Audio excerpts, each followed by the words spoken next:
పోయినా ఇప్పటి నుంచి నేను యనుమల రేవంత్ రెడ్డి అని పిలువ ఎగవేతల రేవంత్ రెడ్డి అని పేరు పెడతా అని చెప్పిన చెప్తే సాయంత్రం కల్లా పోలీసు నాకు నోటీస్ పంపిండు మానకొండూరు పోలీస్ స్టేషన్ల మీద కేసు పెట్టినాం నువ్వు రా అంటున్నాడు. అంటే ఎగబెట్టినోడిని ఏమంటామే ఊళ్ళో ఎగబెట్టిండు అంటామా అనమా? అరే నువ్వు 4000 పింఛన్ ఎగ్గొట్టినావు, అక్క చెల్లెలకు 2500 మహాలక్ష్మి ఎగ్గొట్టినావు, తులం బంగారం ఎగ్గొట్టినావు, ఆడవిళ్ళకు స్కూటీలు ఎగ్గొట్టినావు, 15,000 రైతు బంధు ఎగ్గొట్టినావు, కౌలు రైతులకు ఎగ్గొట్టినావు. అరే అన్ని ఎగ్గొట్టినవు నాయన, నీ పేరు ఎగవేతల రేవంత్ రెడ్డి, నువ్వు అబద్ధాల రేవంత్ రెడ్డి అంటే నా మీద కేసు పెట్టిండు. ఇట్లా ఉన్నది. మనమేమో ఉన్నది మాట్లాడితే కేసు, ఆయన మిమ్మల్ని గోస్తా మీ రక్తం జిమ్ముతా అంటే ఆయన మీద కేసు పెట్టారు పోలీసు వాళ్ళు. మరి ఇక కాకి బుక్ ఉన్నదా ఈ రాష్ట్రంలో? లేదా? ఇది ఆలోచించాల్సినటువంటి అవసరం ఉంది. ఇక అట్లా చాలా కుంభకోణాలు ఉన్నాయిరా బిడ్డ. మా తమ్ముడు 2000 కోట్ల గురుకుల కుంభకోణం గురించి చెప్పు అంటుండు. మీకు ఒక సింపుల్, మా విలేకరులకు చెప్తున్నా, మీ అందరికి చెప్తున్నా, మీకు మంచిగా అర్థం కావాలంటే నేను అప్పుడు నారాయణఖేడ్లో మా భూపాల్ రెడ్డి సాబ్ అడిగితే 8 గురుకుల పాఠశాలలు పెట్టించిన, 8 రెసిడెన్షియల్ పాఠశాలలు, ఎస్సీ ఎస్టీ మైనారిటీ బీసీ 8 పెట్టినాం. అప్పుడు ఏ గురుకులానికన్నా పోండి, లేదు గవర్నమెంట్ స్కూల్ కన్నా పోండి, బట్టలు వచ్చినాయా పిల్లలకన్నా అడుగుండ్రు. జనరల్ గా కేసీఆర్ గారు ఉన్నప్పుడు బట్టలు ఎప్పుడు వస్తాయంటే స్కూల్లో మొదటి రోజు గంట కొట్టంగానే కుట్టిన బట్టలు పిల్లల చేతిలో పెట్టినాం మనం. ఎందుకంటే మనం టెస్కోకి ఇచ్చినాం, చేనేత కార్మికులకు ఇచ్చినాం, హ్యాండ్లూమ్స్ కి ఇచ్చినాం. మనం మార్చిల్నే ఇద్దాము, జూన్ కల్లా బట్టలు కుట్టి తయారు పెడదాం. రేవంత్ రెడ్డి వాళ్ళకి ఇచ్చిండు, గుజరాత్ లో మఫత్లాల్కి ఇచ్చిండు. ఇవి టెస్కోవాడంటే మన చేనేత కార్మికులు కమిషన్ ఇస్తారా? రెక్కాడితే డొక్కోడన్నాడే. మఫత్లాల్ అంటే గుజరాత్ కూడా, ఆడ గుజరాత్ వానికి ఇస్తే ఇదివరకు బట్ట రాలే, కుట్టుడు కాలే. ఏ స్కూల్లో కూడా పిల్లలకు ఇప్పటిదాకా బట్టలు రాలే. గురుకుల పాఠశాలల్లో రాసుకోవడానికి నోట్ బుక్కులు రాలే. మరి ఏం చదువుకోవాలి? 15 రోజులైంది స్కూల్ స్టార్ట్ చేసి, రాసుకోనికి బుక్కే లేకపోతే ఇక పిల్లల చదువులేమవుతాయి? మీ కమిషన్ల కక్కుర్తికి ఇవాళ గురుకుల పాఠశాలల్లో ప్రభుత్వ పాఠశాల పిల్లలు ఇవాళ అవస్థలు పడుతున్నటువంటి పరిస్థితి ఏర్పడ్డది. అట్లా చాలా జరిగినాయి. ముఖ్యంగా ఇవాళ మంచినీళ్ళ సంగతి, నారాయణఖేడ్ సంగతి మాట్లాడుకోవాలి. ఒకప్పుడు నేను నారాయణఖేడ్లో భూపాలన్న బై ఎలక్షన్ లో నేను తిరుగుతుంటే ఒక మా చెల్లె ఉండే, ఆమె పేరేంది, చిమ్నీబాయి, ఇవాళ రాలే. చిమ్నీబాయి ఓ రోజు కలిసింది, ఆ తండాకు పోయినా. ఏం తండాది?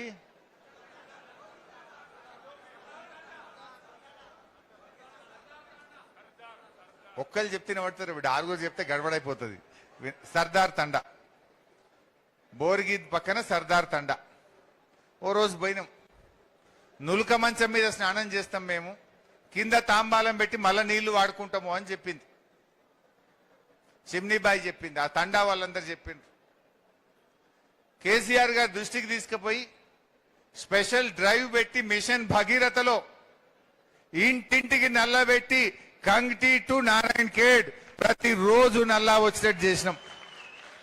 ఏ తండల, ఏ ఊర్లో, ఏ చెల్లె బిందె పట్టుకుని రోడ్డు మీదకి రాకుండా చేసి ప్రతి ఇంటికి స్వచ్ఛమైన త్రాగునీరు ఇచ్చింది బీఆర్ఎస్ ప్రభుత్వం.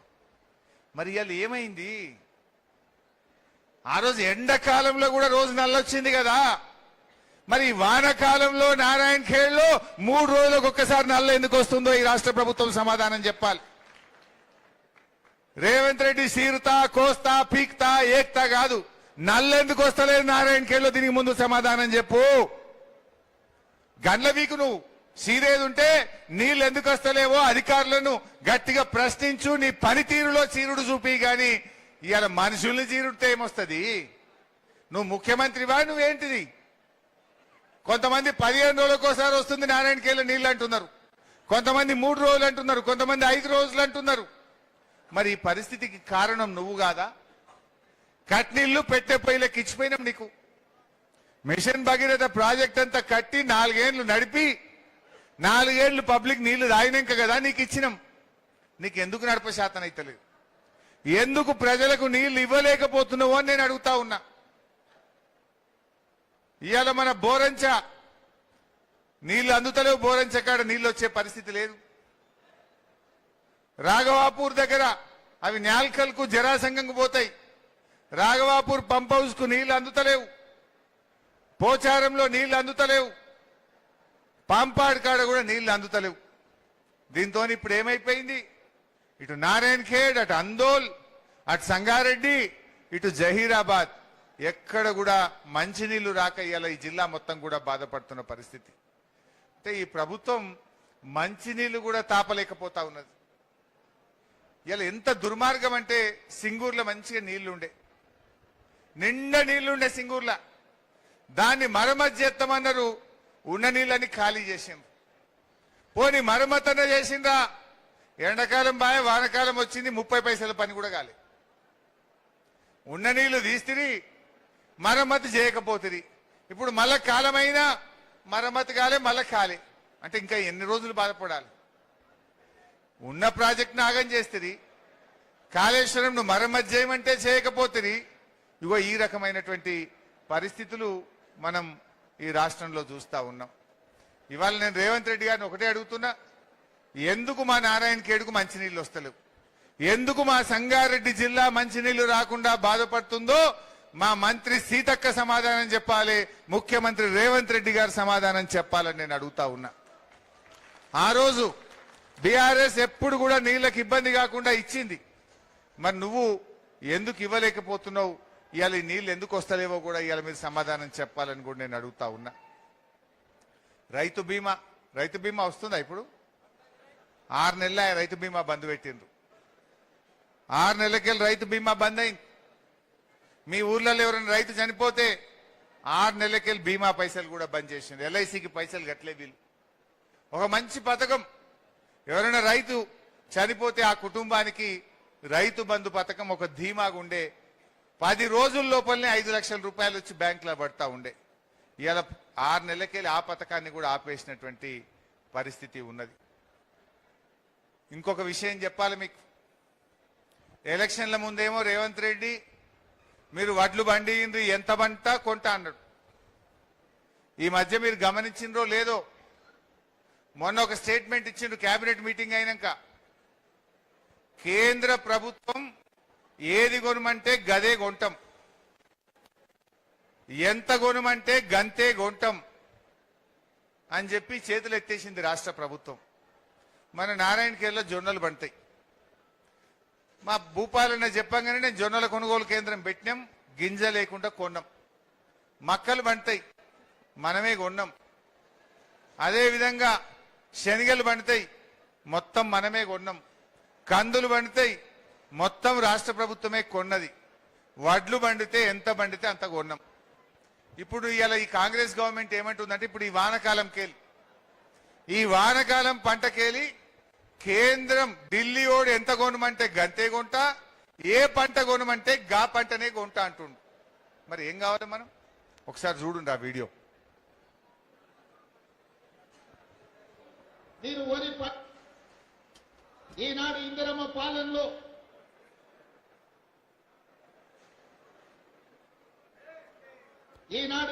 పాలనలో మీరు వరి పండించండి, మీరు పండించిన చివరి గింజ వరకు ఈ ప్రభుత్వం కొనుగోలు చేస్తుంది.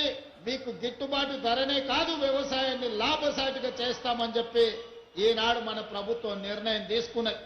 ఇకపై కేంద్రం ఏ పంట ఉత్పత్తులకు ఎంఎస్పీ నిర్ణయించి కొనుగోలు చేస్తుందో ఆ పంటలను అంతే కోటాలో రాష్ట్ర ప్రభుత్వం తరఫున కొనుగోలు చేయాలని నిర్ణయం తీసుకున్నాం. పంటల కొనుగోలు కూడా ఇందాక ఉత్తమ్ గారు చెప్పినట్లుగా కేంద్ర ప్రభుత్వం యొక్క విధి విధానాలకు అనుగుణంగానే తెలంగాణ రాష్ట్రంలో కూడా భవిష్యత్తు పంటల కొనుగోళ్లు ఉంటాయి.